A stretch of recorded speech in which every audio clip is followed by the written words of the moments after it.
All right, hello everyone. Welcome back to Dre and J podcast. I got the partner Dre on the other side. You got Jay Yo, right here. We're gonna discuss the big trade that happened yesterday between the Lions and the Rams. Matthew Stafford. It was a trade for Matthew Stafford for Jared Goff, two first round picks and a third round pick. So we're gonna try to have a quick little conversation just to see what our thoughts are and where our mindsets are in the whole situation. So, Dre, I'm going to go ahead and start with you. And then if you have any questions that you have for me, then you can float them back over to me. The first question I'm going to ask is immediately right off the bat, who do you think wins this trade in terms of um, right now? Who has a better chance to compete, would you say, in their respectable divisions? uh, in my opinion, I believe that the Rams win this trade. They gave up their two first round picks, but I don't feel like they really needed that pick because they're always that team that's always in playoff contentions. Mm-hmm. Uh, Sorry if I'm not talking loud enough, my bad. But You're getting a veteran quarterback in Matt Stafford. I like that guy. He's a push the ball down the field type of cat. They have Cooper Cup, they have Robert Woods, and all of those weapons on the offensive end. And we've already seen how great their defense can be.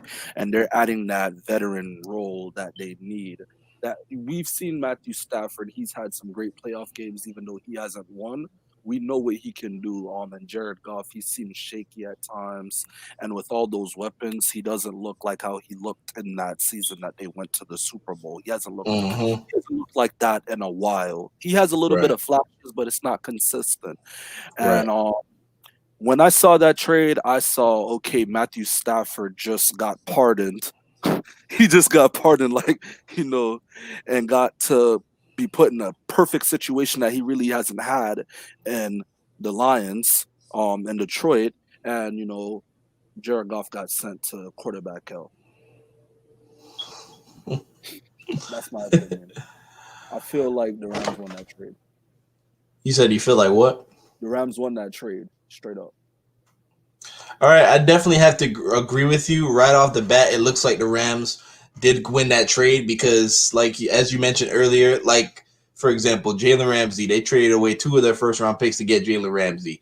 You know, every time you look at ESPN, the Rams give this big contract to somebody, and we're all like, where are they getting all this money?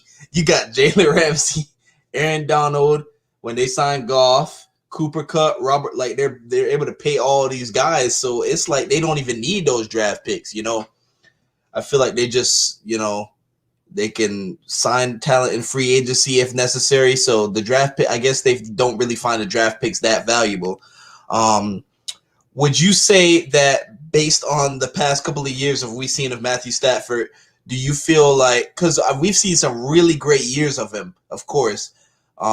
When they had Megatron, the Calvin Johnson years, when they had Golden Tate, Mhm. would you say that Stafford has been on the decline from since that point, or would you say it's just been a product of what has been around him in terms of talent? Like, what would you say?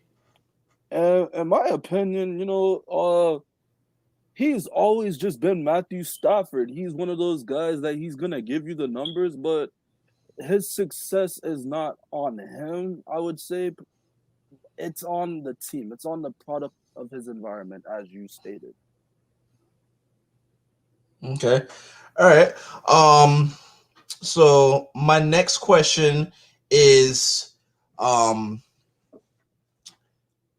if you were the general manager of a team, and let's take the Dolphins for example, since we're familiar. I'm a Dolphins fan. You're partly Dolphins, partly Eagles fan.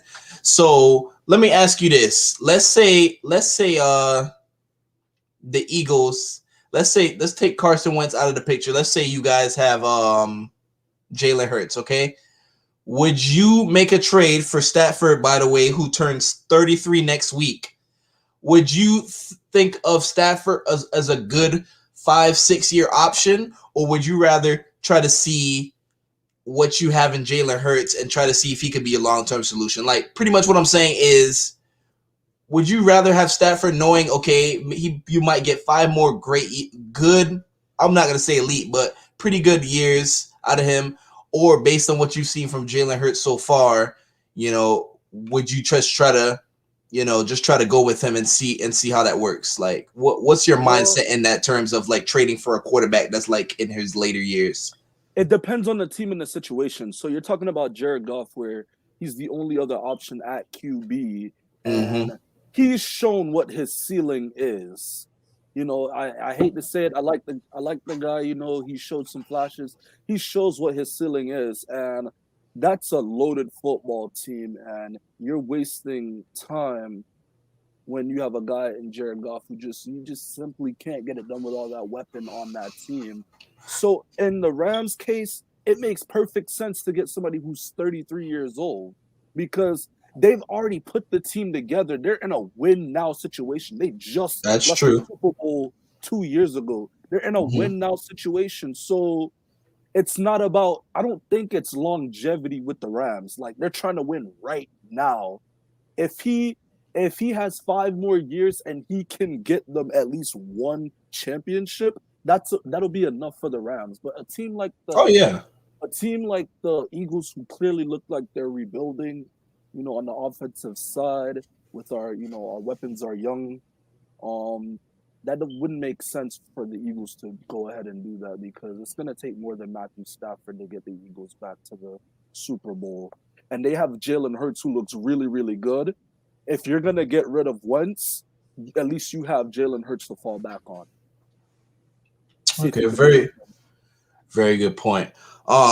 There was some news that circulated around. I think you might have heard it, but it was that when Matthew Stafford requested a trade, he stated that all options were available except the Patriots because of. I mean, I guess you could think of the fact is that his old coach Matt Patricia is now with the Patriots again. Before he became the head coach of the Lions. Do you think that Matt Stafford going to New England, if that was an option, do you think that immediately puts them back in the playoff race like they usually are every year? Let's say, let's let's make the fair argument that they're probably going to get some more talent next year. I'm not going to say put him take him out. I mean, take out Cam Newton and put in Stafford. And how did they do? But like, what do you think? Do you think that would at least put New England back into the conversation, or do you still think that New England still has a long way to go to get back to where the old New England winning ways? Like, what would you say? To answer your question, I agree that Matt. I would agree with him not wanting to go to New England. I I predicted that he was going to go to New England because he has that type of talent, and that's what Bill Belichick needs. Bill Belichick needs a quarterback that can push the ball down the field, but Bill Belichick is as stubborn as a mule. He's not. It looks like he doesn't want to get weapons. He has Cam. He didn't sign Cam for that much. You can afford to go get some talent, and we just assume that they would try to get an Odell or get some of these receivers that are on the trading block. And it looks like Bill Belichick thinks that he can go to a Super Bowl with just a top five defense. And it just doesn't work that way. So um I'm with Matt Stafford, bro. That would have been a terrible move, bro. It would have just been a waste of his career. He would have been the type of cat that would have Hey, been Andre. yeah. Andre, my bad. I'm sorry. Are you able to hear yourself like very clearly because you're kind of like the sound is kind of going in and out like from my view. My bad. No, I'm not able to hear myself, but I was saying that Okay, it was I can hear it better now. Sorry. basically, I feel like Matt Stafford was right to not want to be traded there because you're basically asking him to go to a coach that he didn't have success with in the postseason. And you have a coach who's stubborn as a mule in Bill Belichick, who feels like he can get there with anybody on offense if he has a top five defense. And that's just not how it works. Hmm. So he was well in his rights to not want to go to New England. It wouldn't have worked. At best, they would have been 10-6 and would have been gambling for wild card contention. Okay. All right. I probably would have to agree with you in that case. Um. Also, I was doing a little bit of research about how the whole breakup between Jared Goff and Sean McVay went. So pretty much after the playoff game, they had asked Sean McVay, what are the future plans for the Rams? Is Jared Goff going to be your starting quarterback? And pretty much Sean McVay, pretty much to sum it up, Sean McVay said that Jared Goff is our quarterback right now. So pretty much he was being non-committal, saying, I'm not going to say that he is. That's a Nick Saban answer. Exactly. I'm not going to say that he is, but I'm not going to say that he's not. Do you think that is like a bad situation when it comes to coaches? Like when they ask them, do you think that in order to not stir up controversy, even if he didn't see that Jared Goff was possibly going to be on the team next year, do you think that it was bad from the jump, to just ruin the friendship by saying, we're not sure. I'm not going to tell you yes, but I'm not going to tell you no. Do you think it's better to just give a definitive answer? Like, we see that Jared Goff is still under contract. We consider him to be in our future plans. Or do you think there's not really anything wrong with saying he is or he isn't? Do you understand what I'm trying to say? I understand what you're trying to say, but looking from the outside, and that's not his homeboy. That you're the head coach of the team. They hired him to do a job, get them to the postseason, go win championships. If that man felt like he couldn't win with Jared Goff after seeing that BS that he's been doing all season for the past 2 seasons, because we're not going to act like that man regressed after he went to that Super Bowl. He's well within his rights to say it or word it in that way. He wasn't put there to become Jared Goff's friend. He's his head coach, and his job is to make the entire team better and to elevate them. And if Jared Goff can't do that, he gave a correct and politically correct answer, and he probably knew that they were going to try to ship him off. He just didn't want to say it and wanted to be as polite as possible, but who cares at this point? They did what they did, and I feel like that was the best move for them. Okay, all right. Definitely some interesting points that you had, Andre. We're going to go ahead and wrap it up here. You don't want to make this too long, just kind of a, breaking news type of thing. So we're going to go ahead and end it here. Once again, this is a Dre and J podcast. Make sure you guys follow us on our Instagram page. We're going to have that in the description for you guys. If you guys put in the comments who you guys think won the trade, what do you think is going to be the future state of the Lions? What do you think is going to be the future state of the Rams? So that, we can still keep the discussion going, even though the video's ending. And that's pretty much going to be it for me. Do you have any last minute remarks? No. What about you? I got a question. How do you feel about the whole little situation?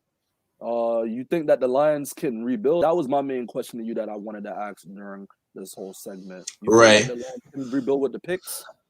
I would say it's nice to get those 2 first-round picks and a third. It's definitely good to add that to the arsenal. I still think the future is still kind of blurry. I think that they have a good coach in Dan Campbell.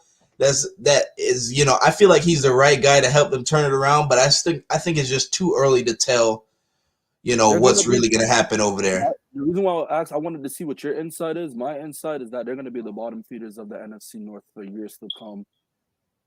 Chicago has a great defense, and if they could just get that quarterback right, their running game, I love their running game. If they could get that quarterback right, they could always be in a playoff hunt like they were this season. They actually surprised me. At the end of the season at week 16, Chicago was in the playoffs. I was like, what?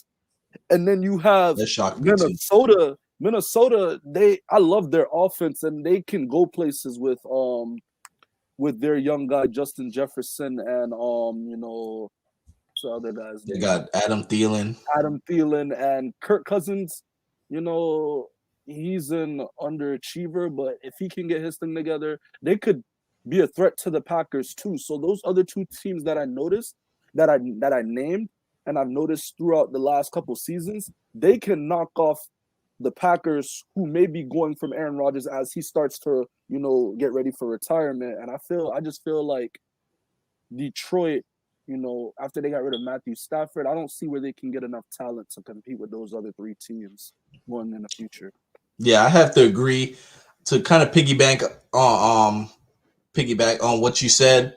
I feel like all the other teams in the division are just too good right now.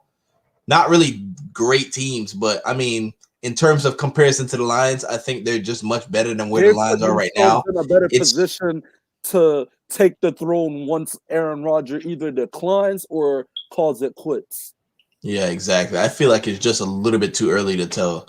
But I do think that the Lions will be much better. I think they're gonna have a much better foundation this time, a much better structure in their organization. So it'll be interesting to see what happens. But yeah, for Seven me and it's nine at best. just 7 and 9 at best for I the would years to yeah, come. For the yeah, I for would the say foreseeable future. yeah, I would say 7 and 9 is the ceiling right now. And looking at it next year. So I mean it's still too early to tell.